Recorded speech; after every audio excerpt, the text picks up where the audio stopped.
Competitive obedience and everyday obedience are two different things. And if you want to train your dog, it's important to know this difference. So we are going to talk about this today.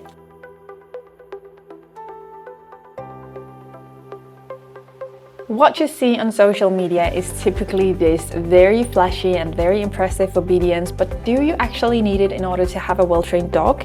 Here's my take on it. Competitive obedience is typically the kind of obedience that is included in programs in dog sports like FCI obedience and IGP and stuff like that. Here the dog and the handler is going to perform some specific exercises that is included in the specific program that they are training. It's often precision training, so it's about getting a fast response, it's about getting the exercises so close to the description in the program, and then the judge will give points after how close it is to this description.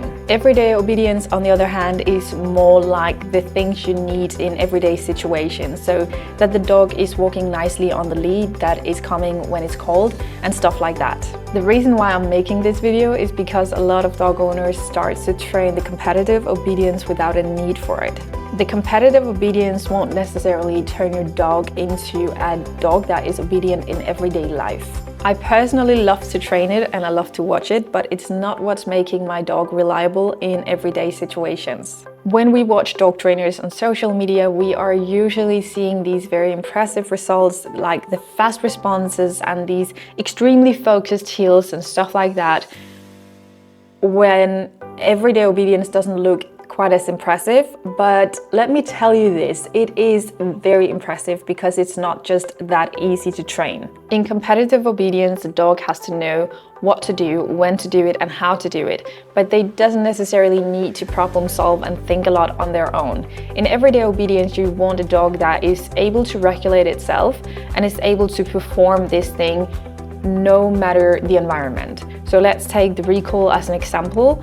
In a show field, the recall would look the exact same if you're training it in a program, but in the everyday obedience, you will need the recall to work in all kinds of setups and all kinds of environments. And you can have a dog that is getting top points in the show field, but is having a terrible recall in the everyday life.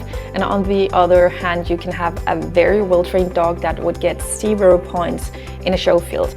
So no, in my opinion, you don't need the competitive obedience to build a dog that is obedient in everyday situations. It is a fun hobby though, and it's going to teach you a lot of lessons, so if you're looking into something fun to do with your dog, competitive obedience is highly recommended.